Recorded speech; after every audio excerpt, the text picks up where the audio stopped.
Bonjour à tous. Les sandbags l'atelier Fit sont maintenant disponibles en vente pour les coachs particuliers ou pour les box de CrossFit. Il en existe 3 tailles avec lesquelles vous pouvez travailler sur les presses,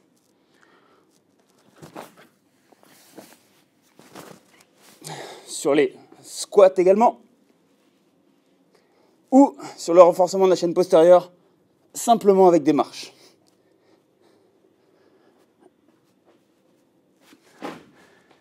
L'idée étant de pouvoir faciliter l'accès à certains mouvements via la forme du sandbag et de pouvoir aussi varier votre entraînement. N'hésitez pas à nous contacter sur le Facebook l'Atelier Fit pour plus de renseignements, que vous soyez une box ou que vous soyez des coachs particuliers. Merci et à bientôt.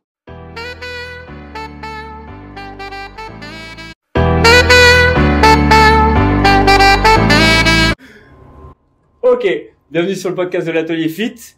Il est 23h, tout le monde dort. Je suis toujours en compagnie de Adrien. Et aujourd'hui, on a un autre guest pour faire le podcast avec nous. Il s'agit de Élie Margerin. Et on reçoit notre invité ce soir, Willy Georges. Ok, si vous connaissez pas Willy Georges dans le CrossFit, soit vous dormez dans une grotte, soit vous n'avez pas Internet, soit vous aimez pas le CrossFit en vérité. Alors, on a prévu un petit podcast sur Willy et à ce moment-là, il y avait Élie qui passait par là et si vous connaissez pas Élie, je lui laisse faire sa présentation en 2 petites minutes dans le monde du CrossFit. Salut, moi je m'appelle Élie Margerin. Il n'y a pas tant de choses à dire sur moi. Je pense que les gens ils me connaissent un petit peu juste parce que j'ai eu la chance de pouvoir travailler avec Daniel depuis 2012. Daniel, c'est le directeur de Reebok CrossFit Lourd et qui est aujourd'hui responsable de la liaison de CrossFit en France. J'ai aussi donc la chance de coacher au sein de cette structure, de m'occuper partiellement de l'organisation du French Throwdown, de m'occuper partiellement de l'organisation des Fitness Cups. Ça veut dire qu'il y a mon nom quelque part, mais que je fais pas grand-chose. Et ça fait quelques mois maintenant que je travaille au sein du séminaire staff, c'est-à-dire que je forme les gens qui veulent devenir coach de CrossFit en France et en Europe. Yes, donc voilà, vous comprenez un petit peu l'impact que peut avoir Élie dans une discussion comme celle-ci. On était en bas tout à l'heure, au -2, et on commençait à discuter du podcast qu'on allait faire avec Willy. Et là, il a commencé à me parler de programmation, et j'ai pensé, ok, tu devrais peut-être venir avec nous, on va essayer d'approfondir les questions avec Willy. Willy m'a dit, putain, je vais me retrouver avec des gouttes ici, mais non, c'est pas le but. Et franchement, ça va être pas mal de pouvoir poser les bonnes questions à un mec qui a été loin cette année. Sûrement le meilleur crossfitter français du moment, en tout cas, c'est ce que je pense que la majorité des crossfitters en France pensent. Donc, oui, merci d'être avec nous ce merci soir. à vous, hein, c'est cool. Hein. Surtout d'avoir attendu. Ouais, y a pas de souci, mon train est à 7h, j'ai le temps encore. Aussi tard. Qu'est-ce que tu fais à Paris? Et du coup, je suis descendu pour divers événements commerciaux avec Nike et des présentations de produits aussi. Comme du coup, j'ai signé avec eux il y a pas longtemps, j'ai eu la chance de signer avec eux d'ailleurs. Et du coup, j'ai eu la présentation au siège et divers shootings, diverses activités qui sortiront prochainement. D'accord. Ça représente quoi le sponsoring avec Nike pour toi? Eh tout d'abord une énorme chance de pouvoir s'entraîner encore plus, de pouvoir continuer à s'entraîner et de pouvoir continuer à faire ce que j'aime. Et parce que voilà, ils m'ont apporté une aide qui est assez conséquente et qui pourra m'aider dans l'avenir. Ils m'ont fait confiance. Après voilà, je sais très bien qu'ils m'ont fait confiance, qu'ils attendent des résultats et je vais tout faire pour leur donner, mais voilà, en espérant atteindre des objectifs fixés. Ouais, ok. Alors, d'habitude, on commence toujours le podcast en demandant à la personne de se présenter, qu'est-ce qu'elle a fait depuis qu'elle allait au collège et qu'elle a écouté Sum 41 jusqu'à maintenant. Et aujourd'hui, on va faire l'inverse. C'est toi ça, non? Ouais, c'est moi. C'est pas du tout la même génération. Willy, t'as 24 ans. C'est ça. Et là, on va faire l'inverse aujourd'hui. On va te demander un petit peu comment sont passées cette dernière année, ces 2 dernières années, parce que ça a été les plus intenses. Donc, les derniers mois de Willy, juste après les Regionals, parce que tu étais le seul Français qui s'est qualifié aux Regionals. Qu'est-ce qui s'est passé? Ça a été un peu dingue entre guillemets, c'est-à-dire que tout s'est un peu accéléré. Du coup, au niveau du sponsor, c'est vrai que t'as des sponsors qui se manifestaient pas, ils sont arrivés tous d'un coup. T'avais des sollicitations que t'avais pas avant. Du coup, je découvrais un peu ça, quoi. Pour moi, c'était m'entraîner, tu faisais ton truc. Et là, du coup, tu rentres dans des trucs où il faut répondre aux sollicitations parce que voilà, ça fait partie aussi du jeu et c'est ça qui va pouvoir t'aider à continuer à faire ce que j'aime. Et donc voilà, après j'ai continué à m'entraîner, j'ai rien vraiment changé, hein, parce que je vois pas l'intérêt de changer quand pour le moment ça va bien. Donc je continue à m'entraîner assez dur et à faire ce que j'aime. D'accord. Alors, on se pose tous la question un petit peu, quand tu découvres les regionals pour la première fois et que tu en ressors, qu'est-ce qui se passe dans ta tête en sortie des regionals? Est-ce que tu te dis je vais montrer 3 fois plus le lendemain ou tu as envie de récupérer? Première chose, c'est t'as envie d'y retourner. Ouais. C'est vraiment le truc. Je venais juste de terminer, j'avais même pas envie de m'arrêter. Je disais à Alizé, qui est ma copine, je lui disais putain, j'ai qu'une hâte, c'est de rentrer en France, m'entraîner encore plus dur, parce que du coup tu découvres ce qui te manque et tu vois des athlètes de dingue que tu voyais en vidéo, comment ils s'entraînent, comment ils s'échauffent, comment ils sont dans la zone d'échauffement et tout. Toi tu te rends compte de choses que ouais putain j'ai pas, ou même tu vois sur les WOD tu te dis que t'as peut-être bossé des choses un peu trop par rapport à ce qui tombe sur les Open, les Regionals, parce que du coup c'est vrai qu'avec l'avènement des réseaux sociaux, ce qui plaît c'est les grosses barres, les gros trucs un peu exceptionnel, mais au final c'est pas vraiment ça la grande majorité du CrossFit. Le CrossFit ça reste comme on disait tout à l'heure des mouvements variés à haute intensité, constamment variés, et du coup c'est vraiment ça. Et du coup j'avais qu'une hâte, c'était de retourner m'entraîner. J'ai fait ça et parce qu'il y avait les French du coup qui étaient 2 semaines après, donc j'ai pas eu aussi l'occasion de couper. Du coup ça me tenait à cœur d'être performant au French, parce que l'année d'avant je m'étais blessé juste avant la finale, du coup j'ai pas pu participer, donc voilà, j'ai continué à faire ce que je fais d'habitude, et je pense en tout cas être sorti des régionales vraiment grandi, et tu chopes vraiment une expérience de dingue, parce que si t'as la chance d'y retourner, tu vas pas subir l'événement comme je l'ai fait cette année. C'est-à-dire qu'au début t'arrives, tu fais ton WOD, en tout cas moi je l'ai vécu comme ça pour ma part, c'est quand j'ai fait le premier WOD, tu fais ton WOD en fonction des autres. Tu te dis waouh, lui je le connais, il est super fort et il va vite, je suis à la même vitesse que lui, bon bah je vais peut-être ralentir un peu, c'est que je suis pas bien. Alors que du coup tu fais ton WOD en fonction des autres au lieu de faire ton WOD en fonction de toi et de te concentrer sur ce que tu as à faire. Donc je pense voilà, c'est ce qui va changer si un jour j'ai la chance d'y retourner. D'accord. Tu t'es laissé une plage de repos en sortant des regionals? Non.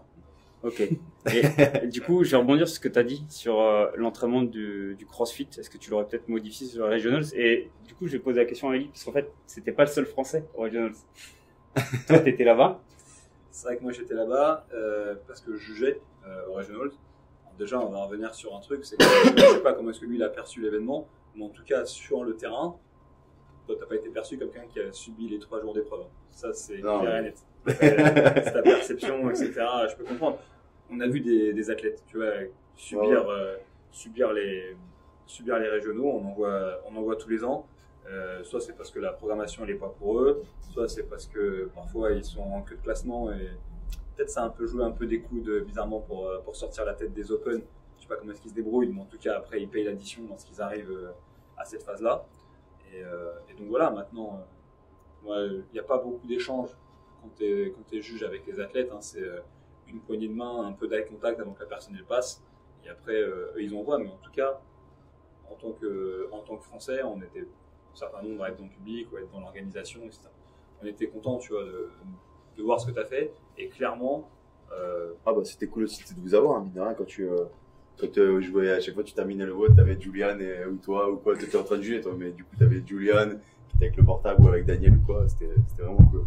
Mais voilà, et en tout cas, juste tout ça pour dire que moi c'est bien hein, que tu aies cet état d'esprit-là. Moi, juste que moi, ce qui m'a toujours fait halluciner chez toi, à chaque fois où on a parlé, c'est comment tu fais pour garder un peu la fin, tu vois, de la fin de compète, la fin de t'entraîner, etc. Parce qu'on a déjà eu l'occasion d'en parler.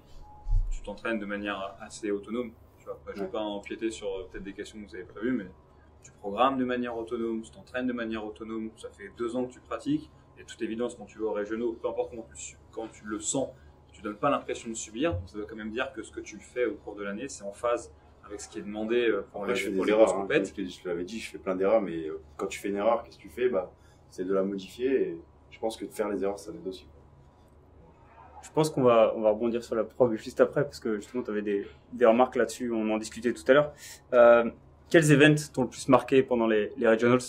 Le premier. Pourquoi? Pour moi, ça a été le plus dur, parce que comme je l'ai dit, c'est vraiment celui où j'ai vraiment subi l'événement par rapport aux autres, et où tu découvrais, parce que toi t'as l'habitude des throwdowns, tu t'arrives, tu t'échauffes, il se passe 5 minutes entre le moment où tu t'échauffes et tu vas, et là, tu t'échauffes, tu as la zone d'échauffement à gérer, tu as un paquet d'athlètes, elle est grande, mais il faut t'imposer quand même, c'est pas forcément bouger comme si tu étais dans ta box, hein, tu as des gens qui sont d'un niveau de fou à côté de toi. Et du coup, là, il se passe quand même 20-25 minutes entre le moment où tu as la fin de ton échauffement et le moment où tu vas faire ton WOD. Parce que du coup, il se passe un moment où tu es dans un couloir, on te met les bracelets au pied. Après, tu repasses dans un autre couloir, tu attends encore. Et du coup, après seulement, tu es appelé, tu es en position et là, le WOD, il est lancé. Du coup, cette phase-là, on va dire, t'as la jauge du stress, elle monte progressivement et du coup, au début, je l'ai pas trop, j'étais stressé, mais après, c'est normal, hein, et du coup, c'est vrai que le premier event, il m'a fait, mais je pense ça comme une belle expérience, c'est-à-dire que c'est quelque chose de positif, j'ai stressé, j'étais pas bien et tout, mais au final, ça t'apprend, quoi, dans ces situations.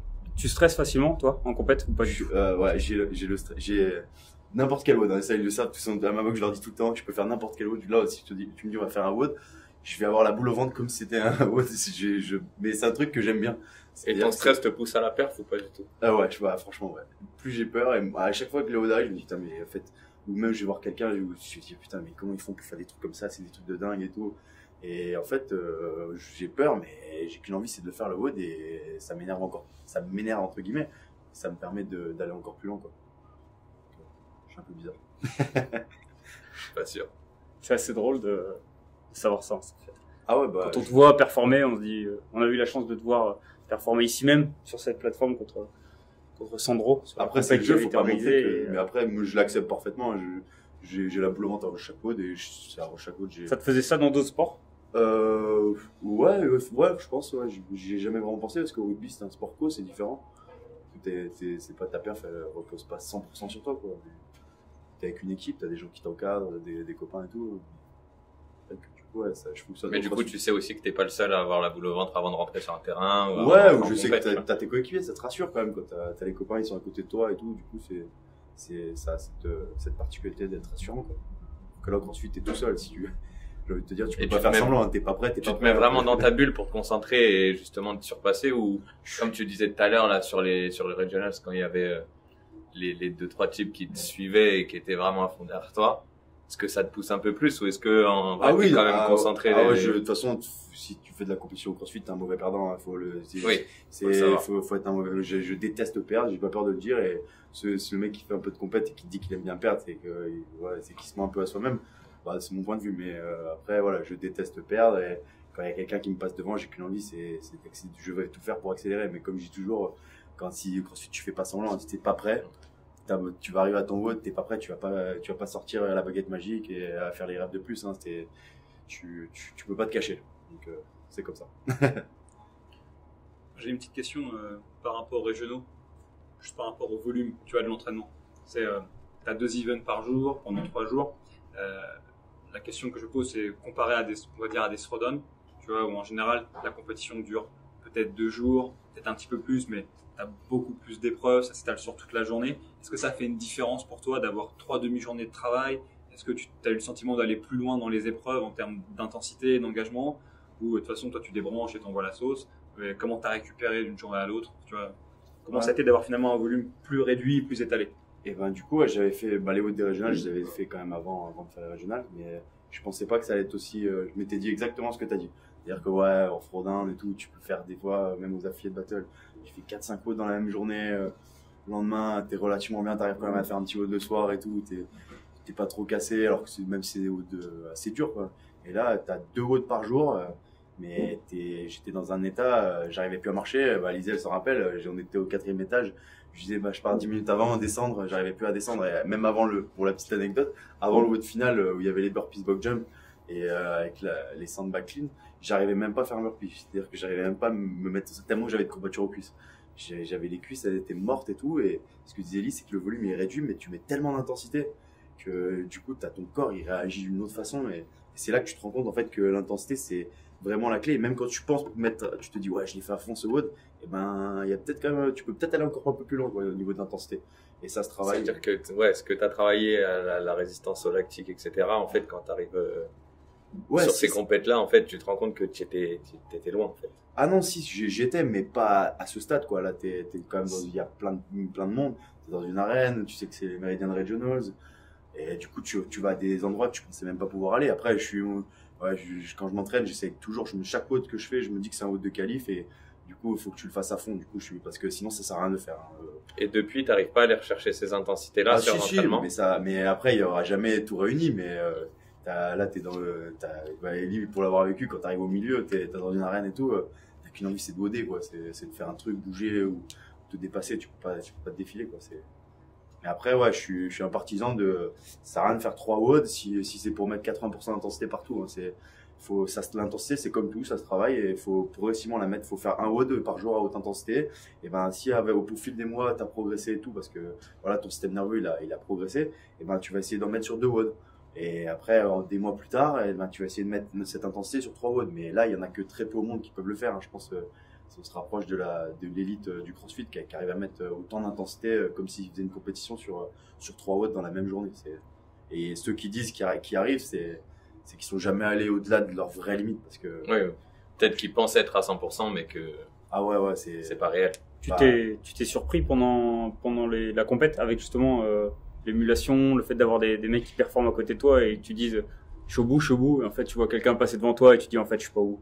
Tu t'es surpris là-dessus ou sur le pourcentage au-dessus? Non, même pas. Après, je suis toujours allé au bout de ce que je pouvais, mais après, je suis un éternel insatisfait. Du coup, je suis sorti, j'étais déçu, même si, franchement, avec le recul, je sais très bien que 18e, c'est déjà super bien pour mes premiers regionals.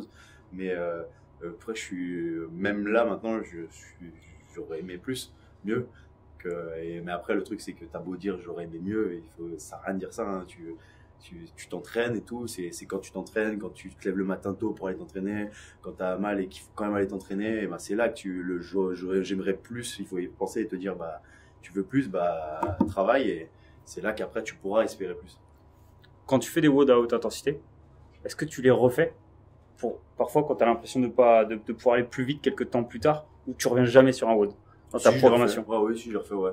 Des fois, mais pas, ça sert à rien de les refaire la semaine d'après, hein, faut les faire, sauf si, exception, il y a un WOD, tu vas essayer de le faire. Tu vas pas y arriver, il va t'énerver, tu te dis le lendemain ou 2 jours plus tard, tu vas essayer de le faire. Là, d'accord, mais sinon, un WOD. C'est un peu pendant les Open, ça.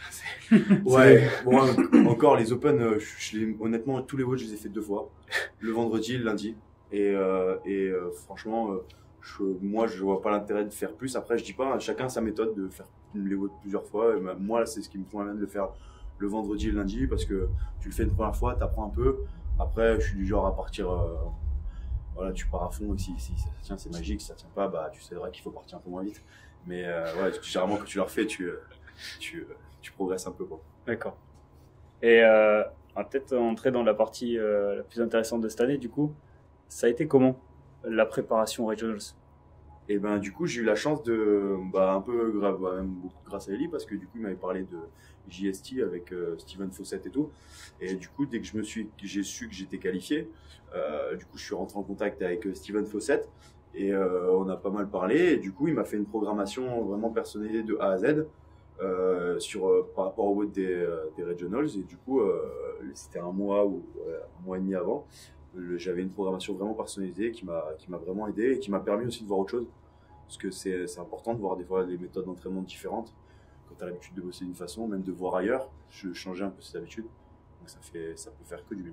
Et qu'est-ce qui différait par rapport à ce que tu avais connu avant là, on va dire, c'était les formats des WOD, ou même ça changeait chaque semaine, mais c'était, comment dire, en tout cas, tu vois, chaque personne a une façon précise de programmer, entre guillemets, ou de créer des WOD. Hein. Il y en a qui ont toujours des petites références, même si tu dis que tu aimes bien varier ou quoi, tu as toujours des petits formats qui viennent plus souvent que d'autres. Et il y en a qui vont aimer le 30-20-10, 21-15-9, des AMRAP, etc. Ou même des EMOM où tu n'arrives pas à tenir. Mais du coup, ouais, du coup, non, c'était vraiment varié. Et même sur tout ce qui est l'engine, du coup, ils avaient vraiment quelque chose de plus poussé que ce que je faisais. Et c'est là que j'ai commencé à le bosser. Depuis, je le bosse énormément. Et c'est vrai que ça t'aide. Parce que tu vas, pour faire un peu une métaphore, si t'as une petite voiture et que tu vas à la 200 km/h, elle va pas supporter. Du coup, il faut augmenter la taille du moteur. Et la taille du moteur, tu l'augmentes avec ton engine en bossant ça. Et tu augmentes la taille de ton moteur, tu vas pouvoir mieux t'entraîner. Et du coup, aller plus vite, du coup, des plus grosses intensités et progresser. Tu vois, une fois, on avait discuté ensemble, toi, on discutait. Je devais être encore dans mon canapé avec une main dans le pantalon et l'autre sur mon téléphone, tu vois. Et on parlait de prog. Et moi, je suis un peu old school, tu vois, genre moins plus intense, c'est mieux que le volume, etc. Pour être intense, faut prioriser l'entraînement à la tâche. Les AMRAP, c'est un truc un peu pour se cacher. Et le truc, moi, entre guillemets, pour l'intensité, j'apprécie moins, c'est les EMOM. tu vois. Et on avait discuté parce que j'avais vu. On va juste définir ce qu'est un AMRAP et un EMOM, peut-être pour des gens qui regarderaient et qui feraient pas vraiment du CrossFit. Un entraînement qu'on va dire priorisé à la tâche, c'est un entraînement dans lequel on vous dit bah voilà, vous allez devoir faire disons 3 tours de temps de mouvement, et puis plus vite vous avez fait, c'est un contre-la-montre, plus vite vous arrêtez, plus vite l'entraînement est fini. Donc ça pousse l'athlète à aller plus vite, plus loin pour finir tôt et se débarrasser de ce qu'il a à faire. Un AMRAP, on va demander à l'athlète peut-être de réaliser une série de 1, 2, 3 mouvements, peu importe, mais toujours un même circuit avec les mêmes répétitions, autant de fois que possible, sur un temps donné. Et en règle générale, ça, c'est pas nécessairement le cas, mais ça peut inciter l'athlète à se dire, bon, je vais peut-être pas partir trop fort parce qu'il sait pour combien de temps il doit travailler. Et donc, c'est ce que nous on appelle les AMRAP. Et le dernier format qu'on a évoqué, c'est les EMOM. Un EMOM, c'est lorsqu'on va devoir faire une répétition ou plusieurs répétitions de un ou plusieurs mouvements, mais simplement répéter cette séquence-là chaque minute. Donc l'idée, c'est que je fais peut-être une répétition, disons, d'un mouvement d'haltérophilie relativement lourd, à un pourcentage que je sais maîtriser, et je répète ça une fois par minute, disons pendant 15, 20 minutes, peu importe, on jugule en fonction de l'objectif qu'on recherche et de ses capacités. Et ça, typiquement, ce format-là, moi, c'est pas le format que j'affectionne le plus. Il est intéressant pour 2 points, pour améliorer sa manière de bouger, donc, et améliorer sa capacité, du coup, s'il disait, créer un engin plus gros, une machine plus forte, en faisant, du coup, sur un temps donné, un volume de travail qui est certain. Mais souvent, c'est quelque chose qui revient beaucoup dans les programmations de gens qui veulent s'amener à la compétition, etc. C'est un bon moyen aussi de pas aller dans l'intensité, de pas aller taper dans la cave. C'est vrai aussi. Et simplement, le problème, c'est que c'est le problème, non. Pas taper dans la cave. Pas taper dans la cave, petit. On va faire ça. Mais du coup, moi, je me suis retrouvé à relire, du coup, des programmes que t'envoyais à Lily, etc. Et je disais, purée, non, mais ça, c'est un EMOM, mais le rythme est chaud. Et en fait, en discutant ensemble, il m'a dit une phrase qui, moi, j'ai trouvé ça super intéressant. Parce que Will, ce qu'il dit pas, c'est qu'ok, il s'occupe de lui tout seul, mais il s'entraîne aussi.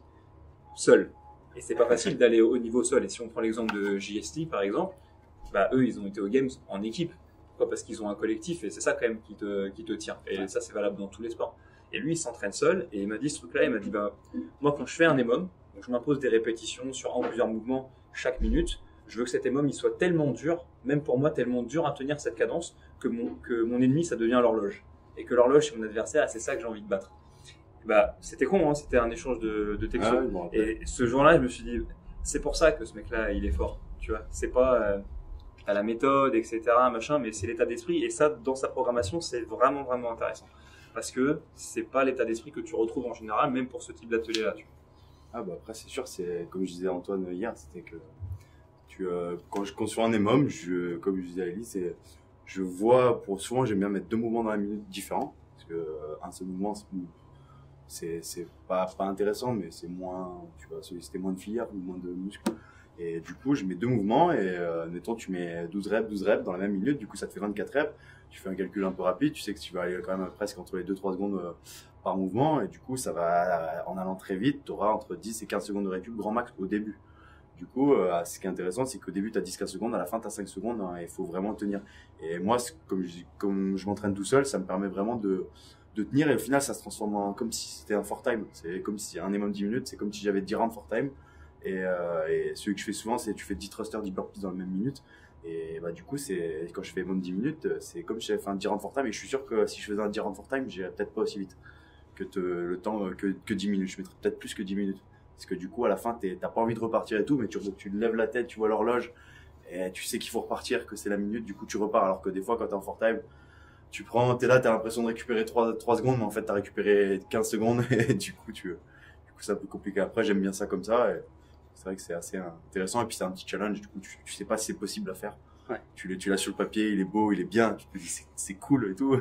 Et est-ce que c'est possible? Du coup, t'as qu'une façon de le tester, c'est de le faire. Alors, je disais Antoine, c'est Antoine Gasparini qui fait partie de la team French Peak, ouais. Bah, du coup, c'est un très bon ami, et du coup, on s'entraîne quand on peut, on s'entraîne ensemble, et on fait souvent des compétitions d'équipe ensemble. D'accord. Et de loin, vous lancez des WOD pour voir où vous en êtes? Tout le temps. Avec Guillaume et Antoine, on se parle tout le temps. Dès qu'il y en a un qui fait un WOD, il balance son temps, et c'est l'homme à battre. D'accord. Du coup, c'est cool, franchement, mais dans la bonne ambiance, il y a pas de, ouais.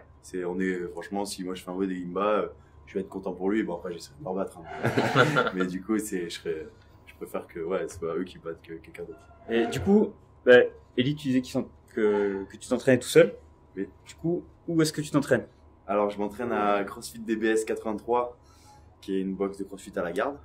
Et du coup, voilà, ça m'arrive de m'entraîner avec, parce que je suis pas fermé, du coup, le soir, après, je m'entraîne plusieurs fois dans la journée, du coup, je m'entraîne l'après-midi quand c'est la box, entre guillemets, elle est fermée, il y a que moi, mais elle est ouverte, si quelqu'un veut venir, il vient. Mais du coup, les soirs, je suis partisan de, quel que soit le niveau de la personne, si elle a envie de s'entraîner, je m'entraîne vraiment avec des personnes de tout niveau, des fois. Donc, je trouve ça cool, hein, parce qu'au CrossFit, tu scales d'un mouvement, scaler qui est pas un mauvais sens, quoi, c'est juste diminuer peut-être la charge ou le nombre de reps pour que ça reste intense pour la personne. Et du coup, tu peux faire un WOD, c'est comme nous, on peut faire un WOD avec Fraser, quoi. Il va nous mettre la pilule, on aura peut-être moins lourd, moins de reps, mais on pourra faire un WOD avec lui, quoi. Souffrir autant que lui, être dans la même état que lui à la fin du WOD. D'accord. Et c'était un choix où à la base, il y avait personne qui suivait le rythme que tu t'étais imposé avant de partir à temps plein dans le CrossFit, je parle. Parce qu'il y avait des non, mecs si, qui je me suis vodaient toujours avec entraîné toi au avec, départ. avec différentes personnes, ouais, Ouais. je me suis toujours entraîné avec différentes personnes, mais c'est vrai que quand tu t'entraînes beaucoup de fois dans la journée, il y a des gens, ils ont moins de temps que moi pour m'entraîner, du coup, il n'y a pas tout le temps du monde, et puis des fois, voilà, faut y aller, et du coup, il y a personne qui t'entraîne. Ouais. Pas le choix. Ok. T'as connu le CrossFit à DBS 83? Non, il y avait une autre box, c'était CrossFit La Garde avant. D'accord. Du coup, ça a duré quelques mois, mais du coup, c'est pareil, c'était un peu CrossFit La Garde qui s'est transformé en CrossFit DBS. Ok. Est-ce que tu as le souvenir du jour où, tiens, je vais t'en sortir deux d'expressions, tu vas être content. Vas-y, j'adore, moi. Du jour où tu as vrillé, d'accord, et où tu t'es dit, ok, c'est ça que je veux faire dans la vie. Tu vois ce que je veux dire? Quand est-ce que tu as décidé, est-ce que tu as un tournant où tu t'es dit, ok, là... Du coup, j'étais au rugby, pardon, et c'est vrai que du coup, je m'étais blessé. J'avais franchi les portes de CrossFit La Garde, et plus j'essayais des WOD, plus en fait ça m'énervait.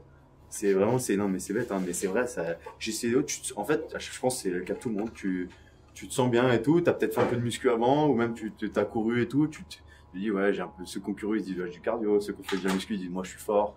Et en fait, tu franchis avec plein d'a priori, tu franchis la porte de CrossFit, tu ressors, t'en as plus du tout. Parce que t'as pu te faire massacrer par un WOD qui te paraissait bête, ou par une personne qui était moins physique que toi d'apparence, et il y a plein de choses comme ça. Et du coup, c'est vrai que plus je faisais de WOD, puis je me dis, mais comment il y en a? Du coup, tu tapais sur YouTube des vidéos et tout, tu voyais des temps un peu. Je me dis, mais comment ils font pour faire ça et tout? Mais les mecs, c'est des monstres. Et du coup, ça m'énervait. Je me dis, putain, mais faut que j'arrive. Alors, quand je trouvais un truc où j'étais pas bon, où je le martelais. Alors, il y en avait plein. J'ai ceux qui ont vu mes débuts, j'avais zéro mobilité. Je suis pas un grand fort de la mobilité, mais j'en avais vraiment pas du tout. Overhead squat, barre devant, j'arrivais pas à descendre. J'étais vraiment catastrophe, quoi. Il y en a qui l'ont vu. et du coup, ouais, c'est vrai que ça m'énervait, mais du coup, c'est ce truc-là qui t'est né quand t'as fait un WOD, t'es au bout de ta vie, t'es mort et tout, mais qui te fait revenir, quoi. Donc c'est vraiment ça, le dépassement de soi, je crois que c'est le truc qui m'a le plus plu, quoi. Pour rebondir sur le rugby, alors c'est Josh Everett qui était dans le football américain et son entraîneur l'avait amené parce qu'il était fit, il était vraiment fit, il était bon sur les tests VMA et tests vitesse, c'était un bon compromis des deux. Et du coup, pour ceux qui savent pas qui est Josh Everett, vous pouvez checker sur internet ou sur les vieux vieux documentaires. Et il vient faire son premier WOD dans une box. Et là, il lui dit, bah tu vois, ça c'est un benchmark. Et donc dans la box, il est explosé. Il lui dit mondialement, tu serais aux fraises. Et le mec dit non, c'est pas possible, je suis bon dans la NFL, je suis fit. Et pareil, il y revient et il part comme ça. Et moi je pense que dans les sports co, c'est une super base, à part quand tu te blesses trop, parce que pour le rugby, pour en avoir fait aussi à haut niveau, Adrien aussi, tu peux en témoigner, quand tu te blesses, c'est compliqué derrière de rebondir, et après bah quand tu te mets au CrossFit, tu vois tout ce que t'ont apporté tes vilaines blessures. Mais je pense que dans des sports co, tu restes un petit peu dans ta bulle. Et quand tu arrives dans une salle, parce que tu t'es entraîné, si tu as fait un peu je sais pas, si tu as fait un centre de formation, tu vas faire de la muscu, on va t'entraîner, on va te faire beaucoup de tests VMA, etc. Donc tu dis, j'ai un bon compromis des deux. Et tu arrives dans une salle de CrossFit, tu te fais un peu casser les fesses, et là ton ego il en prend un coup, quoi. Parce que c'est ça, je pense. Pour le rugby, moi je me souviens de ça, on était toujours en train de s'entraîner, donc je me suis dit, mais ça va aller, mais ça va pas du tout. Franchement, je dis toujours, Du coup, c'est pour ça que je commence pas le CrossFit. C'est ça la magie du CrossFit. Pas. Non, mais la magie du CrossFit, c'est que ton ego il en prend un coup, même maintenant. Des fois, je dis, tu peux faire un WOD, tu vas te sentir fort ou quoi, tu vas te faire dézinguer par quelqu'un, et du coup, tu te dis, ah ouais, en fait, c'est pour ça que tu remets tout le temps les pieds sur terre. C'est pour ça que je dis, faut jamais s'enflammer ou se sentir fort, ou il y aura toujours quelqu'un de meilleur sur un WOD. T'as beau être le meilleur au monde, même un Fraser, il peut se faire battre sur un WOD, hein. Faut pas croire même s'il est très, très, il y a un niveau de dingue, c'est sûr, mais du coup, faut jamais s'enflammer ou se croire trop fort, ou croire, surtout les acquis. Il y a rien qui est acquis, en fait, hein. Faut toujours tout travailler et jamais croire qu'on est le meilleur partout.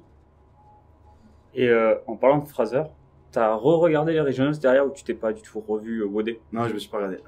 D'accord.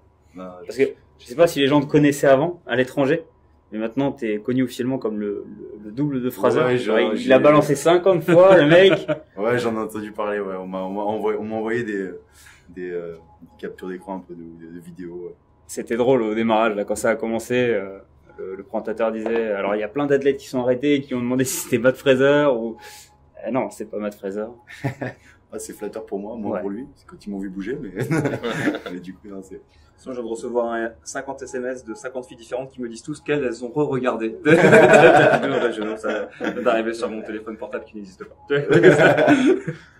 Et du coup, comme on est revenu un petit peu à tes débuts, est-ce que tu te souviens de tes perfs au démarrage? Quand t'as commencé à t'y prendre, est-ce que t'as créé une... Alors en parlant de ça, ouais, un des Fais-moi premiers plaisir, modes que j'ai essayé, fait, moi aussi. c'est que même pas un mois après que j'ai commencé, c'était le début des qualifs des French 2015. Et du coup, C'est pas vieux, hein, vraiment, quand tu penses. Et du coup, j'avais, ouais, je sais pas, ça faisait même, je sais plus combien de temps, mais ça faisait quasiment pas, même quelques semaines, même pas que j'avais commencé. Et du coup, il y avait le WOD, je me rappelle toujours, c'était deadlift et HSPE, tu choisissais ta charge. Et ça commençait de 1, ça allait jusqu'à 10, ou ça partait de 10, je sais plus. Et du coup, il y avait cap time 8 minutes, si j'ai bonne mémoire. Et tu devais le terminer, et ouais, c'était un de mes mots, ça m'avait marqué, du coup, j'avais essayé de le faire à 160, et du coup, j'avais terminé à 5-6 secondes près, quoi, ouais. Et ouais, je pense que c'est un niveau de marquant qui m'avait... Est-ce que vous voulez une vraie histoire qu'il n'y a pas beaucoup de gens qui connaissent? Voilà, je crains. Non, moi, j'ai un peu peur aussi. À chaque fois, non, c'est une vraie histoire et Par-toi coupé. C'est pas le problème de la véracité? L'histoire, c'est pas le problème de la véracité avec toi. C'est qu'est-ce que ça va être l'histoire? Non. Il y a une histoire autour de cette épreuve, en fait. Parce que, si tu veux, cette année-là, on avait programmé de 3 épreuves. La confidentialité des épreuves, c'est toujours quelque chose qui nous tient vraiment à cœur. Et c'est vraiment dur, parfois, à maintenir. Dans toutes les compètes, tu vois, les secrets, c'est très compliqué à tenir. Mais bon, quoi qu'il en soit. On avait donc nos 3 épreuves. Et ces 3 épreuves, elles passaient par une plateforme de mecs qui sont très carrés. Je donnerai pas leur nom, mais en tout cas qui était chargé de publier tout ce qui était concernant le ranking et tout ce qui concernait la diffusion aussi des cartes de score. Et donc moi je suis là, Julian à l'époque est l'un des organisateurs du French qui fait énormément de travail dans l'ombre, et là c'est un peu trop dans l'ombre, encore que maintenant il gagne de plus être connu. Exactement. Hashtag objet incongru, vous comprendrez peut-être un jour. Et ben cet homme-là, lui il est à Singapour pour finir ses études. Moi je suis en train de traduire un séminaire et je vois mon téléphone qui arrête pas de vibrer pendant la première présentation et je finis par consulter mes messages. Et en fait en publiant la scorecard du premier WOD, le responsable de la plateforme par erreur publie également celui du WOD suivant.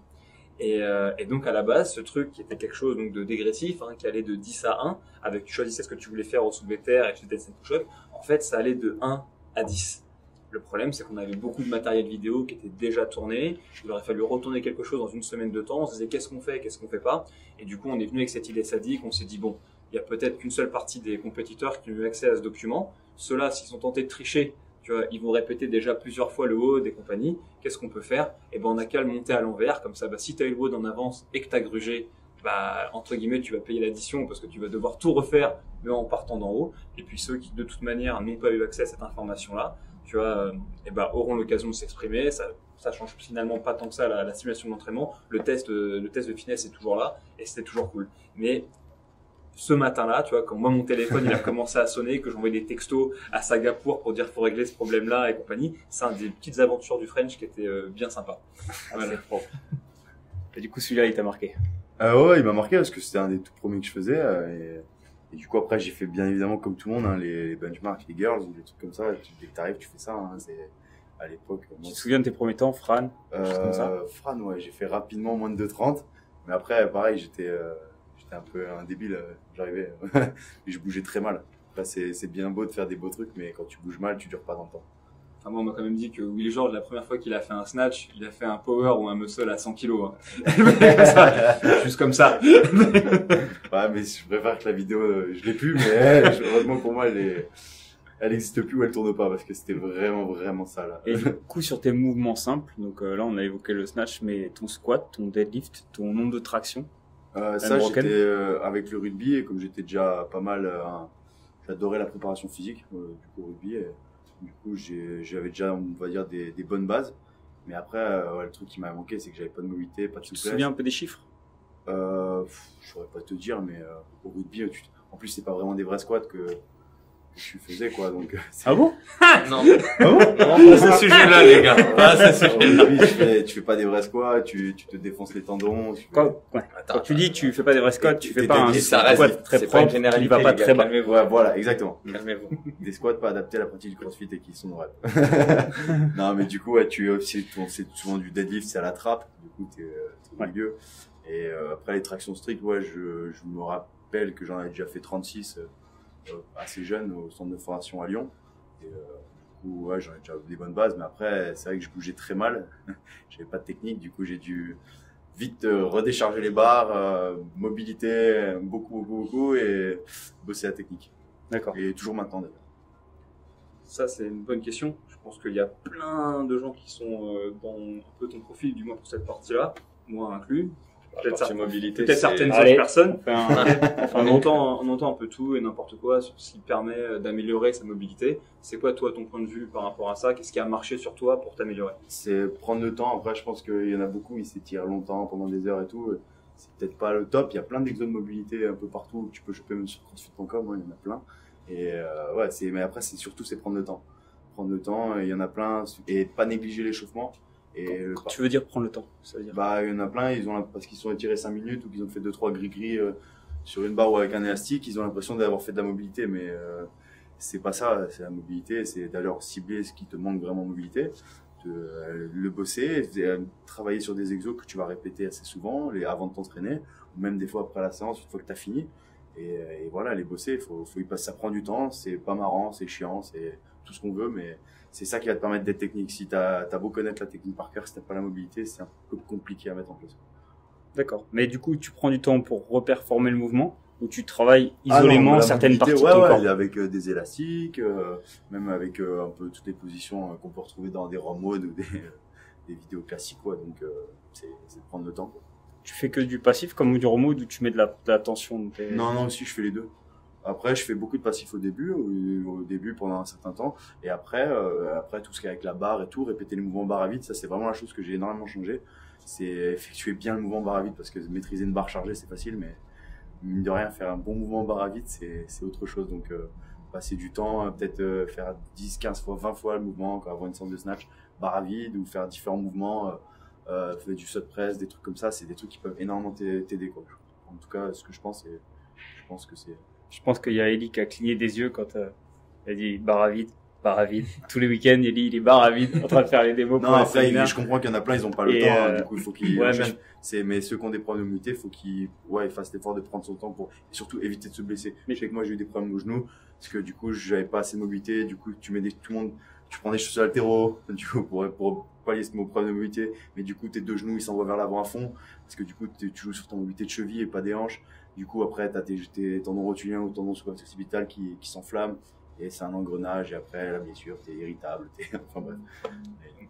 Je suis surtout souris quand il a dit 2-3 gris-gris et un élastique, tu vois, parce que après, chacun va midi à sa porte et ça a sa place dans l'entraînement, mais j'aime bien cette idée aussi où pour améliorer ta mobilité dans le mouvement, il faut faire le mouvement. Voilà, et comme tu dis, il faut faire le mouvement, ok, peut-être aujourd'hui c'est avec un tube, peut-être que c'est avec une barre à vide, etc. Et c'est dur quand t'es fort physiquement. Tu vois, et que tu dis non mais ça je peux le porter là, même 100 kilos je peux les porter. C'est dur de se remettre en question là-dessus. Il y a plein de gens et moi aussi c'est ça, c'est de trouver ce temps et cette démarche de dire ok, qui peut le moins un peu le plus. C'est le paradoxe, tu vois, dans ce qu'on fait. Je crois que, je le disais justement pas du tout négativement, mais comme toi tu performes à chaque fois avec ce fameux bâton et que tu expliques aux gens il va falloir masteriser le mouvement. Je sais pas s'il y a un équivalent du français par rapport à ça. C'est maîtriser à la perfection ce mouvement avec le bâton avant de pouvoir respirer, parce que tout ce que tu détectes ou que tu veux pas détecter avec le bâton, ça va s'affirmer un jour sous une autre manière, sous une blessure, parce que oui, tu peux le mettre sur tes épaules, il y a quelque chose qui te manque. C'est toujours, tu vois, moi par exemple, dans le cadre des séminaires, moi la partie des démonstrations, c'est la partie que moi je redoute le plus.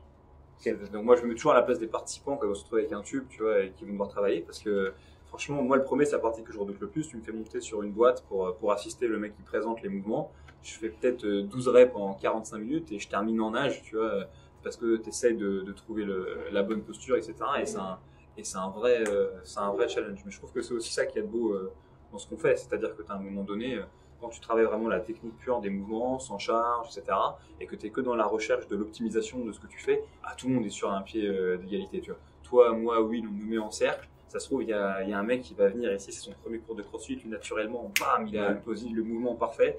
Et toi, tu vois, tu es dans ta recherche, ok, pousser tes genoux, et ci et ça. Et bon, ça, c'est le truc qui est vraiment cool. Et je trouve ça d'autant plus cool que pour améliorer tous ces aspects-là, bah voilà, il faille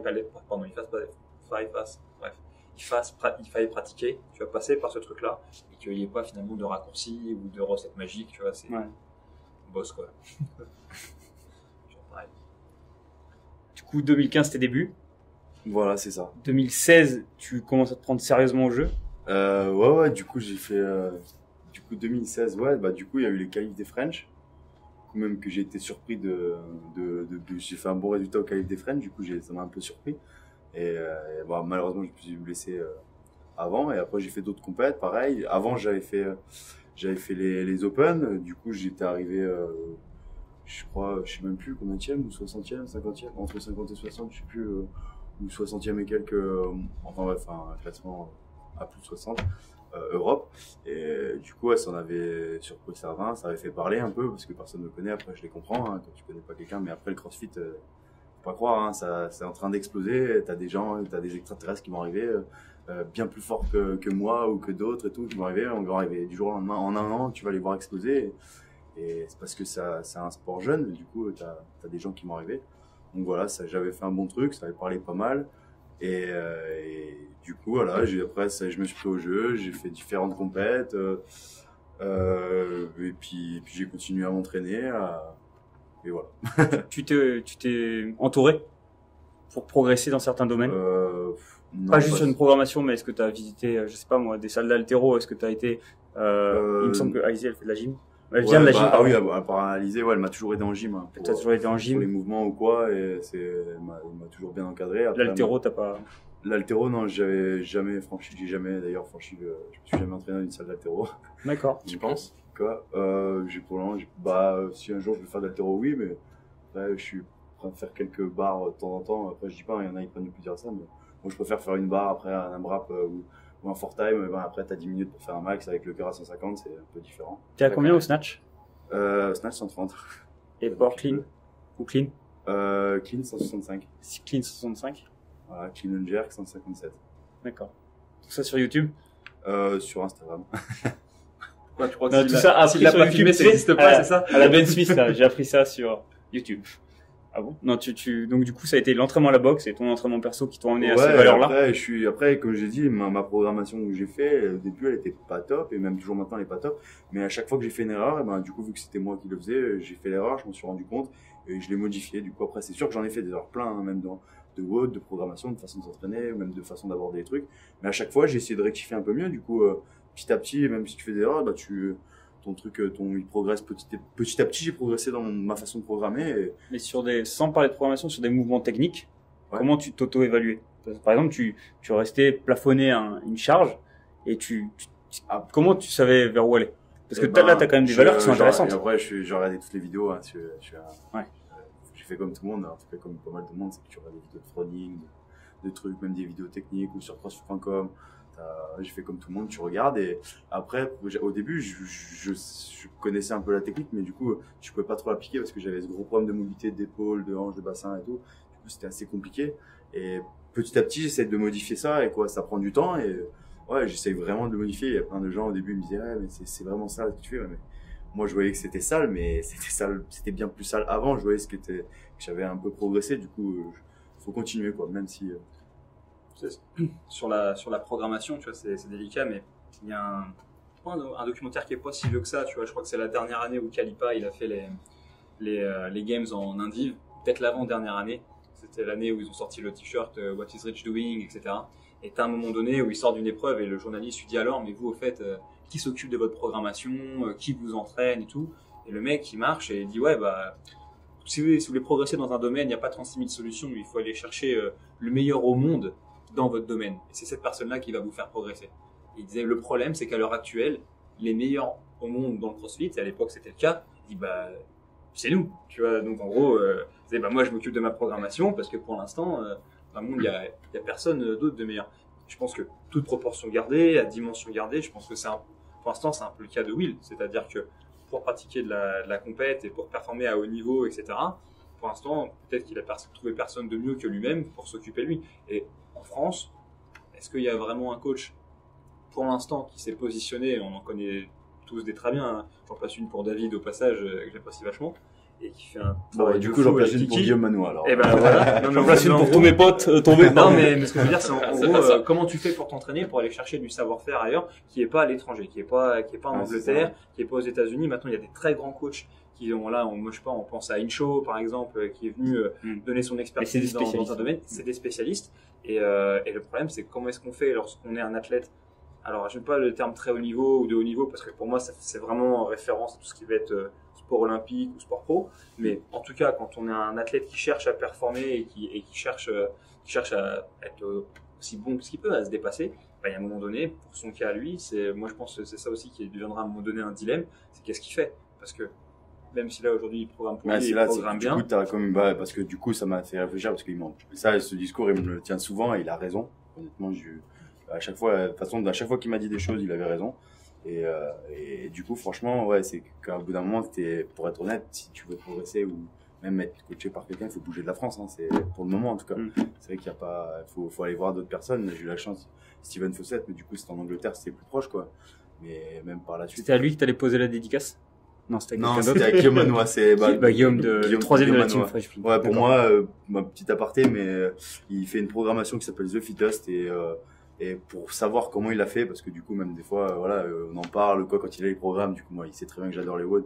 Du coup, quand on est ensemble, quoi, il y a des WOD qu'on a fait ensemble, il va les mettre. Et je sais comment il l'a fait. Et je sais le suivi qu'il apporte à ses athlètes et que lui, ça lui tient vraiment à cœur. Et en tout cas, lui, la programmation qu'il donne et qui fait payer, du coup, aux gens, il l'a fait. Du coup, ça veut dire qu'il y croit vraiment, parce que faut voir où il est, le niveau qu'il a. Parce qu'il y a plein de coachs, je sais personne, mais qui font payer des programmations et qui suivent d'autres programmations d'autres personnes. Donc, je vois pas trop bien ce principe. Si tu fais des programmations, ça veut dire que si tu crois vraiment en ce que tu fais, tu le fais pour toi aussi. Et voilà, c'est vraiment quelque chose de bien qu'il fait. Il est pas assez reconnu là-dessus, quoi. C'est-à-dire que c'est un très très bon coach et il sait très bien programmer. Et voilà, j'espère que vraiment que les gens un jour ils se rendront compte de ça et qu'il aura un bon groupe et qu'il aura la chance de pouvoir coacher un maximum d'athlètes. Et tu penses qu'une programmation pour toi, elle est vraie aussi pour un autre athlète? Non.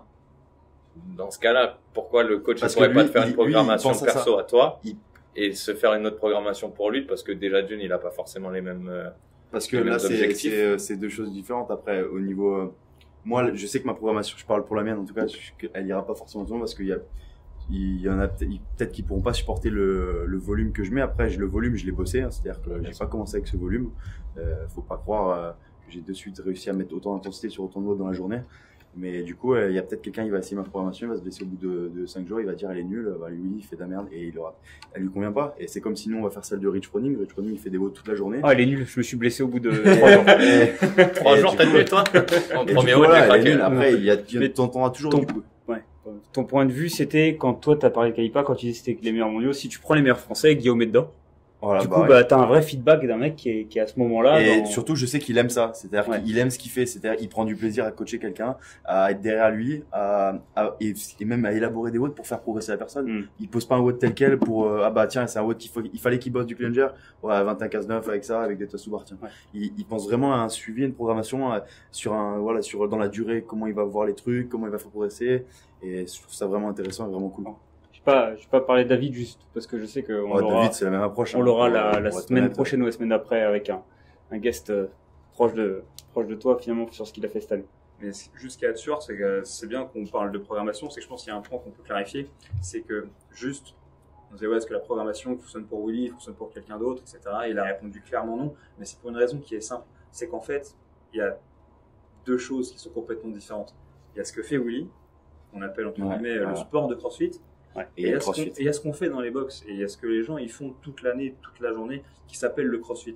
Et le CrossFit, exactement, ça concerne 99,95% des gens, même s'il y a toujours 5-10% des gens dans les salles qui pensent qu'ils appartiennent pas à ça. Il faut se remettre en question. Ils appartiennent à ça. Et eux, ils suivent une programmation qui a un but qui est simple, qui est de repousser les matchs de leur expérience en termes d'exercices qu'on leur demande de faire, de tâches et tout, pour devenir plus en forme, tu vois, de manière vraiment homogène, et où on essaie de faire progresser la personne simplement en la piquant de manière différente. Ça, c'est leur jeu. C'est simple. Et ensuite, vous rentrez dans les gens qui sont comme Will, qui eux pratiquent ce qu'on appelle le sport de CrossFit. Eux, tu sers de vitrine, mais t'es pas vraiment le CrossFit. C'est que t'es la vitrine, t'es la personne qui va faire parler du CrossFit parce que tu fais des paires, parce que t'es entre guillemets médiatisé, machin, mais du coup t'es pas le vrai CrossFit à la base, parce que comme il dit, on est très peu, et le vrai CrossFit, c'est comme il dit, c'est la personne elle va bosser toute la journée, le soir elle a envie de rentrer chez elle, mais elle va se trouver 1 heure pour aller à la boxe, et elle va faire un WOD pour être mieux dans sa peau, mais en meilleure santé, et être mieux un peu chaque jour, tu vois. Moi, ma question, là, pourquoi je rebondissais là-dessus, c'est, est-ce que, tu sais, il y a des préparateurs physiques en judo qui emmènent tes dirinaires à gagner des compètes, des Jeux Olympiques, etc., mais qui sont mauvais au judo. Tu vois, et qui sont mauvais en prépa physique. Enfin, pour eux-mêmes. Ouais, mais ils l'ont étudié. Ils l'étudient pour leurs athlètes à eux. C'est-à-dire qu'un coach, il peut faire une programmation, pas pour toi parce que tu t'entraînes tout seul, mais pour un athlète CrossFit qui fait de la compète et qui lui-même ne suit pas cette programmation-là. Non, s'il est pas athlète, mais après, moi je parlais pour des gens qui sont athlètes et qui revendiquent, qui le cachent un peu, qui suivent pas vraiment leur programmation, qui revendiquent leur programmation, qui vendent comme celles qui pratiquent et tout, mais qui ne la font pas. Parce que peut-être que ça n'existe pas aujourd'hui, mais je pense que ça vient. Ça existe, t'as CJ Martin, je pense, par exemple. Oui, t'as CJ, t'en as plein, des mecs qui vont arriver, qui vont l'étudier plus que le pratiquer. Ah oui, non, t'as des super bons coachs, que tu dis exact, c'est vrai, hein, mais le truc, c'est que je parlais pas pour ceux-là, quoi, tu vises un peu. C'est juste que les gens, il faut qu'ils clarifient dans leur tête que la manière que l'on va avoir s'entraîner de Will, c'est pas la manière que l'on va avoir s'entraîner les gens. Nous, on veut progresser. On est dans une phase de découverte. C'est-à-dire que tu as tout un spectre de couleurs et à chaque fois, c'est génial. Tu vois, tu découvres une nouvelle couleur, t'es content, tu vois, voilà, et tu l'appréhendes. Will, à la rigueur, le spectre, il l'a en entier. Et lui, simplement, sa programmation, enfin, à mon avis, hein, ou en tout cas pour les gens qui font de la compétition, elle est focalisée vraiment sur la recherche, des quelques couleurs qu'ils ont pas, des quelques faiblesses qu'ils ont dans leur jeu. Et c'est pour ça que peut-être ce que lui, il fait, ça convient pas à quelqu'un d'autre. C'est parce que le mec qui veut vraiment passer ce cap et devenir, atteindre vraiment les niveaux les plus élevés de ce qu'on fait, et ben lui, ce qu'il va faire, c'est une programmation qui attaque de manière très spécifique ses faiblesses. Et c'est en ça que c'est différent ce qu'on fait quand on va dans une boxe et ce qu'on fait lorsqu'on est, même si j'aime pas la terminologie, un athlète de haut niveau ou très haut niveau. Ouais.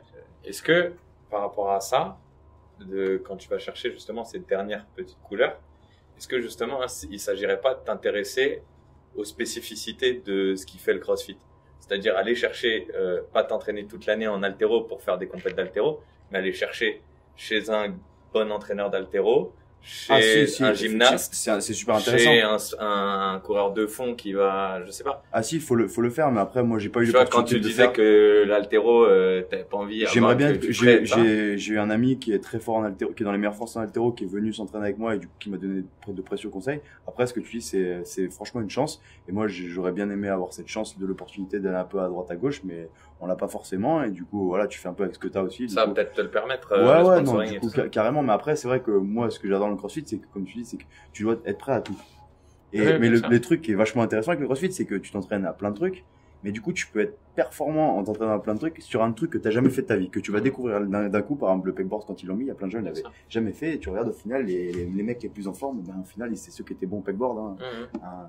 Et du coup, là, c'est pareil pour le vélo. Regarde, au final, un Fraser, et du coup, il termine deuxième, premier maintenant, du coup, avec le reclassement de Ricky Garard, mais du coup, il s'était quasiment, à part juste quand ça a été annoncé pour le vélo, du coup, il s'entraînait un peu avant, mais sinon, les 2-3 dernières années, il n'avait pas fait de vélo, quoi, quasiment pas. Et le mec, il est en forme là-dessus. Donc c'est ça, c'est un peu la magie un peu du CrossFit, et c'est ça qui est bien, c'est que faut vraiment être prêt à tout. Du coup, il faut vraiment rien exclure quand tu t'entraînes. Faut aller nager. Il y a des gens, ils aiment pas ça, mais si tu peux faire de la compète, ou même pour une personne lambda qui a envie d'être bien, s'il y a l'opportunité de pouvoir aller nager, eh ben c'est tout aussi bien de se faire un WOD avec de la natation, des air squats, des push-ups, c'est trop cool aussi. Ça dure 20 minutes, 30 minutes, le temps que tu veux, mais c'est génial, il faut rien exclure. Le concept est génial, hein, d'être fort en tout. En programmation, je pense vraiment qu'il faut rien exclure. En coachant, moi, dans ma vie, quand je coach les gens, ce que je prône le plus, c'est d'être fort de partout. D'être tout le temps, de dicter sa vie, en fait, d'être fort dans tout. En fait. Faut pas être fort dans tout, faut juste tout faire. Faut jamais rien exclure. Après, on peut pas être fort partout, mais il faut rien exclure. Faut tout critiquer un peu. Ouais, toute proportion gardée du coup. Après, tu parlais du coup de Fraser, mais c'est vrai qu'on a vu Fraser intervenir beaucoup avec Christian Shaw. Tout à l'heure, tu parlais des filtres de la compète, mais c'est vrai que, comme par hasard, tu vois plusieurs mecs sur un vélo avant que ça commence. Bon, passons. Ils ont annoncé l'épreuve un peu avant, et t'as eu le vélo qui était en vente disponible sur CrossFit. C'était un peu t'as le vélo qui était en vente sur CrossFit.com depuis un moment. Du coup, pas trop aveugle non plus. Bon. Il y a des jeux de dupes, il y a des jeux de pistes, etc. Que ce soit c'est pour ça, tu regardes CrossFit.com. Si tu veux pas faire la programmation, si vraiment ta volonté c'est d'aller aux régionaux ou aux games, au moins lis-la, parce que y a des choses qui vont ressortir, ça peut être intéressant pour dire ok, ils vont attaquer de ce côté-là. Des choses bêtes, c'est un monsieur comme Dave Castro qui aussi est joueur. Alors des fois sur les réseaux sociaux il va poster 2-3 petites choses. Je parle pas des indices, je parle de choses plus subtiles. Le vélo il a été vu plusieurs fois. Et puis même parfois c'est des jeux de dupes, c'est-à-dire que il va induire les gens en erreur, etc. Il y a vraiment c'est là aussi que même dans les games on retrouve cette culture aussi un peu militaire, cette culture du test mental. Et moi, je suis persuadé que dans les années à venir, ça va aller de plus en plus dans cette direction. C'est-à-dire que là, on est face à des individus qui sont tous ultra fit, tu vois, ultra complets, ils savent tout faire.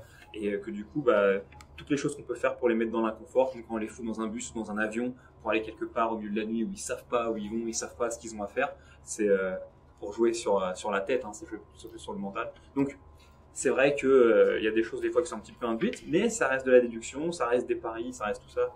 Ouais, ils sont chauds les bonhommes. Je pense que sur la prog aussi, il y a des temps. Je pense que t'es pas le même athlète à 20 ans, à 23, à 26, à 28. Et c'est Josh Bridge qui disait, au bout d'un moment, l'avantage de vieillir, c'est que tu as une base de données qui devient très très large. Et là, tu peux peut-être te focaliser sur qu'est-ce qui manque, ou alors pas du tout, ou faire l'inverse justement, te focaliser sur le général, parce que tu sais que le reste, ça va peut-être partir en déclin. Système nerveux, il est habitué quand même. Les Ben Smith et tout, il a mis du temps parce que peut-être que tu vas devoir évoluer aussi faire évoluer ton entraînement lié à ça aussi, parce que je le vois moi dans les sports co dans le haut niveau, ils coachent un petit peu différemment, mais c'est vrai qu'ils veulent être hyper spécialisés et ils s'aperçoivent souvent que sur les dernières années d'entraînement, il vaudrait mieux aller chercher ce que tu n'as jamais fait. Ça aura le plus d'impact sur ton fitness et ça va impacter par exemple ton jeu dans les sports co. Et c'est pour ça que le CrossFit m'intéresse autant depuis le début. Et peut-être que c'est aussi des affaires d'âge, d'expérience. Peut-être que tu vis pas la même compétition 3 ans plus tard. Si tu l'as réussi, tu la perds. Et peut-être qu'à ce moment-là, on le voit d'ailleurs chez les mecs et les filles de haut niveau, comment ils partent vers d'autres entraîneurs, d'autres programmations. T'es obligé peut-être pour voir comment ton corps réagit aussi. Il y a plein de théorèmes. Moi cette année, j'ai été surpris par un mec qui a fini plutôt bien classé au game, s'appelait Jason Smith. Okay, et ce mec-là, quand je l'ai vu performer, il était fort. Il l'envoyait aux régionaux et après il était fort aux games. Et en fait, ce mec-là, vous rencontrez que si vous tapez son nom sur le leaderboard, c'est pas un rookie. C'est plusieurs années. Il était placé. Exactement, tous les ans, il était aux régionaux. Vous pensez à des garçons comme Lucas Esslinger, qui a remporté le French, qui a été aux Games 2 fois, si je dis pas de bêtises. Et en fait, ce garçon, vous vous rendez compte qu'en 2012, il était déjà aux régionaux. Donc, on parle de lui en 2016, etc. Et c'est 5 ans plus tard. C'est long, 5 ans. Donc, je pense aussi que là, si on prend le cas de Will, il est au début de son parcours et qu'il y a plein de métriques qui vont évoluer, qu'on peut pas savoir, et qu'il y a des mecs aussi, même s'il y a des jeunes qui peuvent arriver, qui peuvent tout exploser, il y a aussi des gens. Aussi le pousser vers là. Ouais, il y a aussi des gens qui se construisent, sur la durée. On entend souvent, pour la vie, ils pensent tous que je suis âgé ou que c'est fini ou quoi, mais moi, je suis pas satisfait de ce que j'ai fait. Et comme il dit, j'étais un mec de la montagne. Non, parce que même de la montagne. Non, mais du coup, j'ai toujours en fin de m'entraîner. Ah non, mais même à ton âge, t'as pas. Ah exactement, mais non, mais il y en a plein qui savent pas, du coup, qu'oublient des fois que j'ai 24 ans et du coup ils s'imaginent que c'est un peu, je suis un peu, il a fait une année bien, bon l'an prochain sera un autre quoi, mais franchement pour utiliser les bons mots, j'ai la dalle et du coup j'ai vraiment envie de m'arracher et je pense que ceux qui me voient au quotidien ils le savent. Je suis pas du genre à faire semblant et franchement je suis pas talentueux, mais bon on m'a toujours dit que quand t'es pas talentueux il faut être besogneux. Non, franchement il y en a plein, il y en a plein qui leur disent ça, ils disent ouais mais t'es talentueux. Non, ceux qui m'ont vu au tout début ils savent très bien que j'étais pas talentueux pour le CrossFit et du coup je suis besogneux et c'est une des qualités que j'ai qui du coup me permet de continuer. Et en parlant d'avoir la dalle, au niveau de la nutrition, tu fais gaffe, t'as des... Bon, on va couper au montage.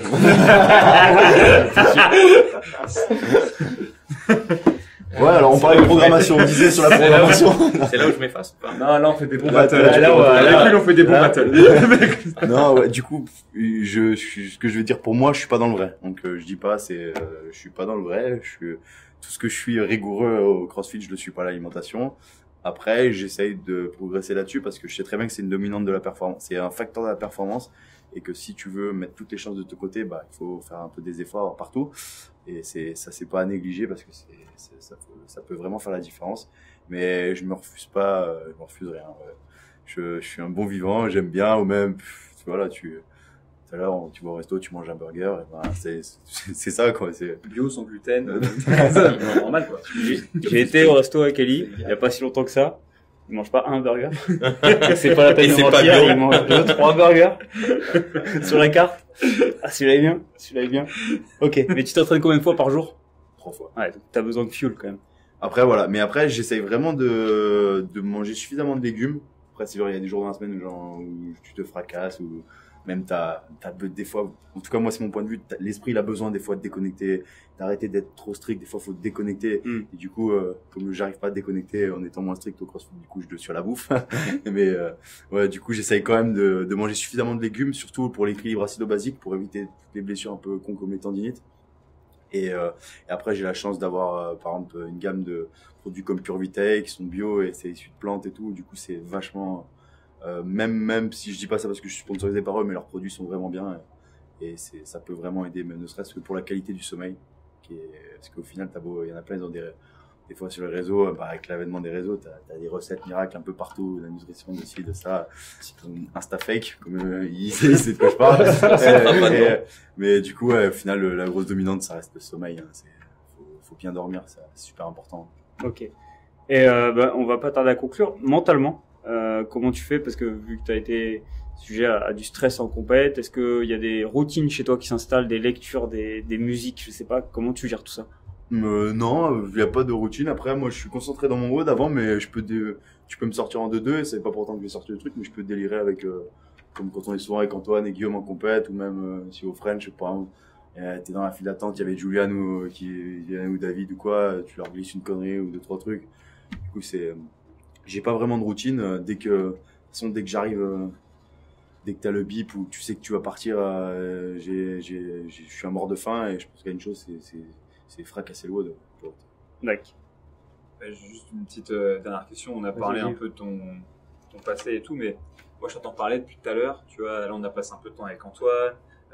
Une fois, Guillaume, quand il est monté à Paris, je suis passé le voir quand il donnait un stage d'entraînement et effectivement, j'ai vu qu'il coachait les gens et que ça lui tient à cœur.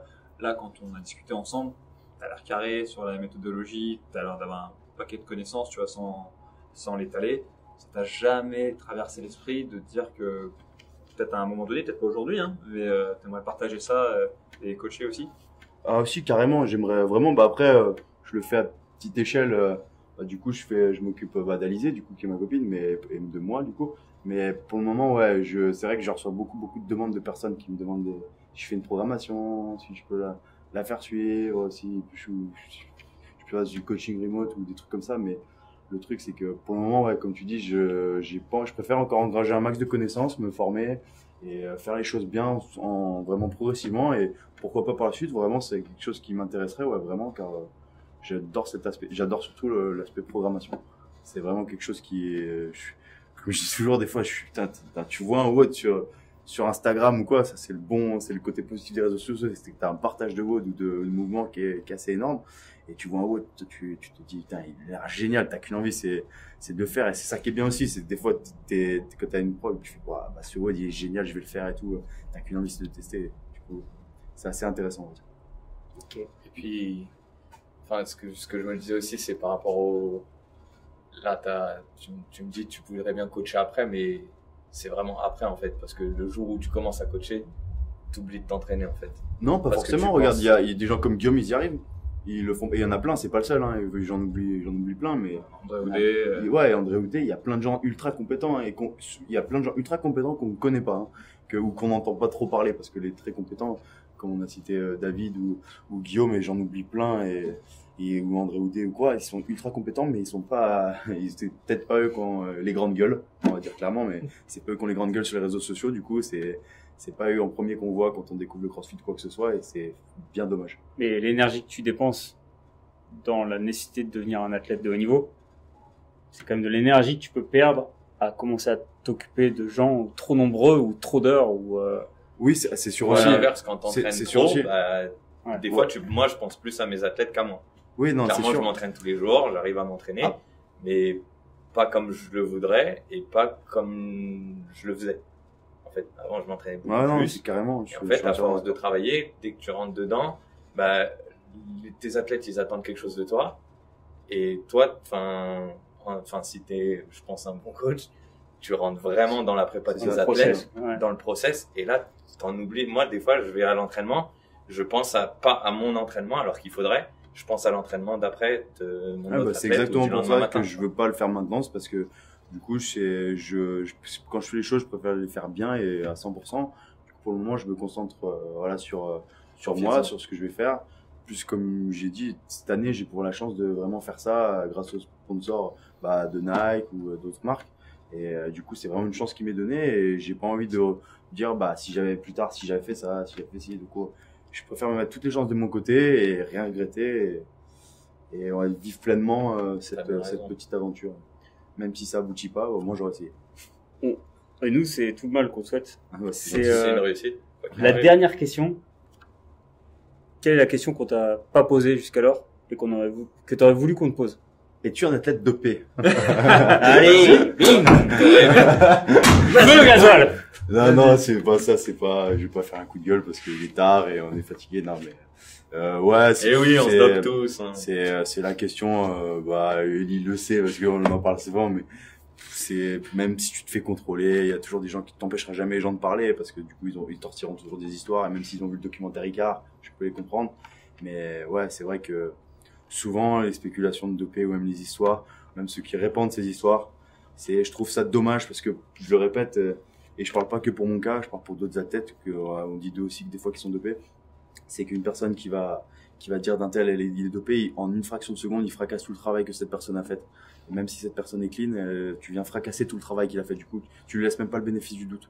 C'est-à-dire que, parce que le mec il est plus fort que toi, il fait pas des trucs, du coup c'est facile de se dire. La jalousie, ça. Ouais, mais c'est facile de se dire, lui, putain, il fait pas des trucs, faut dire, il est trop fort, t'as vu comme il bouge, t'as vu comme il fait, mais ce mec-là, il est chargé, il est dopé. C'est très facile de dire ça, et tu t'imagines toutes les heures d'entraînement qui se tapent et tout, le mec, s'il est parfaitement Moi, je vois le truc encore autrement. Tu le fracasses tout ça, et c'est vraiment baigné dommage. un peu dans le bodybuilding aussi. Ouais, non, carrément. Des types. En fait, moi, je le vois complètement autrement, et alors? Qui se dope pas, de toute manière, il s'entraîne plus fort que toi, il est plus fort que toi. Ouais, non, moi je suis pas d'accord avec ça, je suis vraiment, C'est ça, c'est très, ouais, mais tu vois, les ricains sont passés à ce genre de réponse, ils en avaient marre. Ouais, moi c'est un peu ça, c'est que tous les mecs, ils en parlent, mais mec, le type qui roule en Maserati, on s'en fout de savoir s'il a bossé dur ou s'il a vendu. Non, mais franchement, c'est pas bien parce que ceux qui sont propres et qui font les choses sur le vrai process, c'est-à-dire, ils ont la bonne ligne de conduite et vraiment des choses qui se donnent tous les moyens, mais l'ego et de faire, je trouve ça dommage que tu sois mis dans la même catégorie que d'autres qui prennent des raccourcis. Et là, on entend pas mal d'histoires, là, du coup, même aux États-Unis qui s'est passé. Et c'est vrai qu'il n'y a pas de raccourci, pour le succès, ou même pour la performance. Non, c'est le travail. Oui, c'est exactement. Et du coup, après, je dis pas, il y en a, je suis sûr, je les connais pas, je sais pas qui, mais je suis sûr qu'il y en a aussi qui prennent des trucs, mais le truc, c'est que du moment que la personne s'est pas prouvée, mais va pas fracasser son travail, laisse-lui le bénéfice du doute. Et même là, en ce moment, pour mon part, je me suis fait contrôler à toutes les compètes, là, du coup, que j'ai fait au French et tout, et même si je me fais contrôler, il y a quand même des gens, ils arrivent à penser, pour en avoir lu un peu à droite à gauche, même si je commande pas des fois quand il y a plein de trucs qui sont commentés sur moi, mais je vois.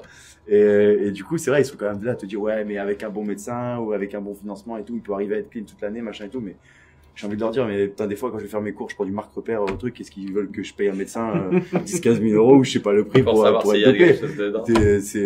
Du coup, ouais, c'est un peu dommage et ça, des fois, ça fait un peu de mal, même si j'essaie vraiment de faire abstraction de ça et de mettre les œillères et de pas rentrer dans le débat parce que ce serait vraiment. Ça sera de plus en plus facile. Des fois, rentrer dans le débat, ils attendent que ça, ce genre de personnes. Du coup, je préfère pas perdre d'énergie.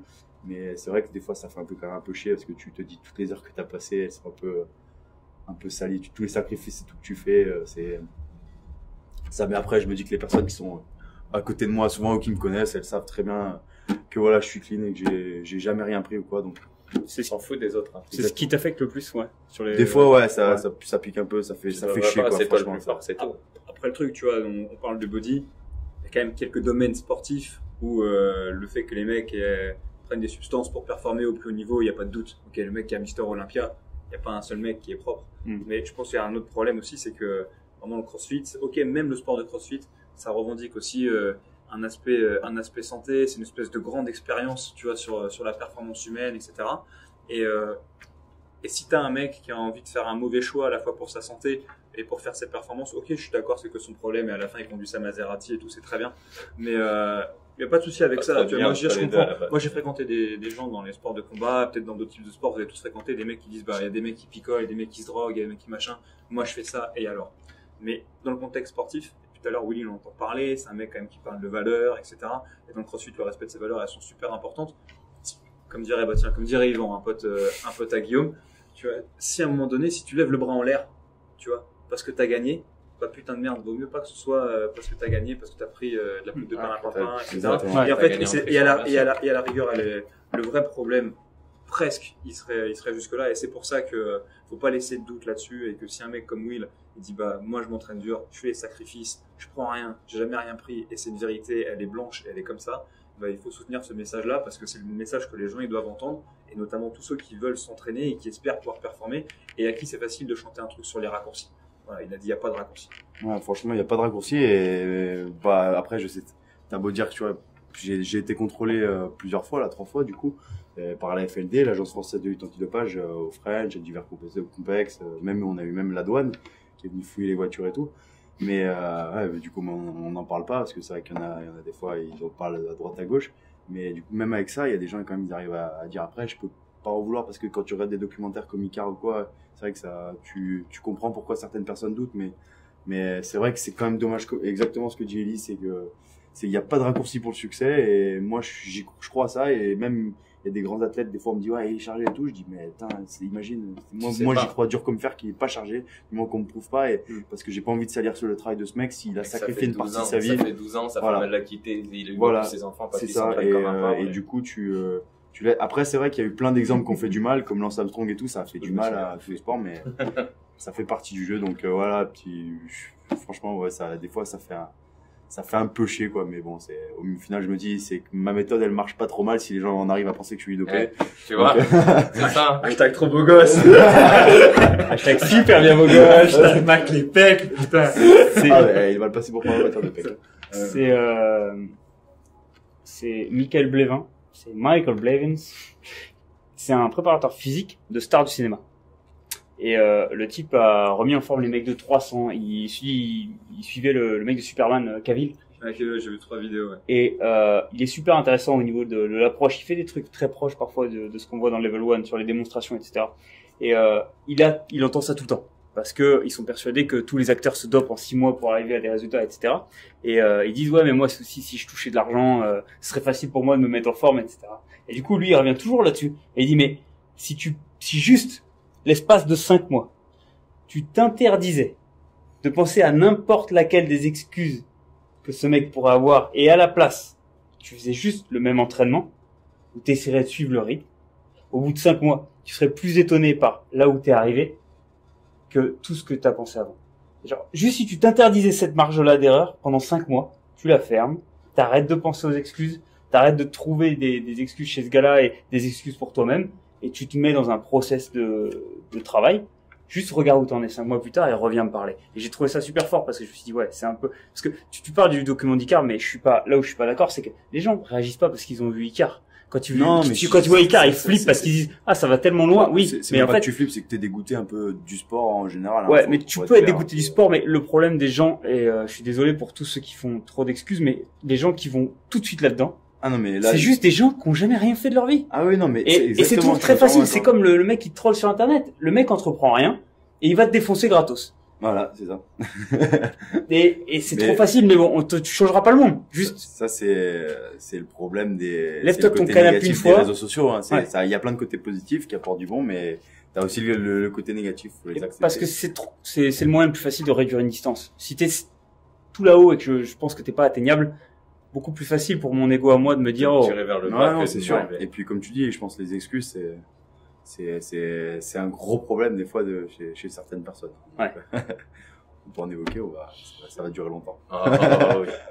Moi, je vais te remercier parce que ce podcast, j'ai beaucoup apprécié et merci à t'es vous, un mec c'était cool. très simple. Ah bah franchement, je le dis toujours, moi, faut pas me placer sur souvent une place meilleur français et tout. Et meilleur français, je dis toujours pour moi ça a duré le lendemain des Open, hein. C'était le lundi là, j'étais content, youpi, t'es premier français. Mais au final après le lendemain, il y a peut-être des mecs dans ma tête en tout cas, il y a peut-être des mecs ils ont progressé 2-3 semaines après et du coup ils sont peut-être plus fit que moi. C'est tout le temps se remettre en question et toujours se rappeler que je suis plus fit en France dès que je sors de France. Sors là, vas-y, sors là, Dès que je sors sors de cette France, expression. pour reprendre l'expression de Ellie, faut juste jamais oublier qu'il y a un petit gamin de 12 ans dans le Kansas qui peut te fracasser, du coup. Non, mais c'est vrai, du coup, il y a tellement un niveau de dingue ailleurs qu'il faut quand même, des fois redescendre un peu les pieds sur terre. Ouais. Et moi, après, je me prends pas la tête. Cool. Écoute, merci. Qu'est-ce qu'on peut te souhaiter pour la suite, là? Une bonne bière avec vous, là, hein. Ellie, c'est toi le mot de la fin. T'es connu pour ça. Pour le mot de la fin? Pour le mot de la fin. Une imitation. On fait Ah, putain. Au moins une imitation. Quand il y aura encore un qui connaît une de mes ex, tu vois. Voilà. Je vois très bien. Non, moi, je suis content. En fait, si tu veux, je suis content de l'invitation. Je te remercie parce que c'était complètement impromptu et c'est génial. Je peux parler pendant 1h15, c'est un truc que j'adore faire. Et je trouve ça cool parce que juste avant, on était à table. Ouais. Tu vois, là, aujourd'hui, on a passé une journée, c'est typique pour moi, les journées que j'aime dans le CrossFit. Ça veut dire qu'il est minuit sur ma pilule. Et en fait, en gros, c'est une journée où moi, je suis venu à la boxe, je suis venu m'entraîner, parce que c'est avec des gens que je kiffe, on a passé un bon moment. Et puis David, tout à l'heure, sur le qui me dit, au fait, tout à l'heure, je mange avec Will. Tu viens manger? Je dis, ah ouais, vas-y, pas de souci. Puis tout d'un coup, c'est, je mange avec Will. Et puis, il y a Antoine qui vient, il y a Morgane qui vient. Puis on se retrouve à 5, tu vois, autour d'une table à raconter tout et n'importe quoi. Et surtout n'importe quoi. Surtout n'importe quoi. Et voilà. Et on parlait aussi du fait que c'était important qu'il y ait des gens qui envoient un bon message pour tirer un peu ce qu'on fait vers le haut. Moi, je parle de CrossFit parce que moi, ça me plaît, mais on pourrait parler du sport en général. Pour moi, plus les gens ils font du sport, plus c'est vulgarisé, mieux c'est pour eux parce que ça a un impact sur la tête, ça a un impact sur la santé de fou.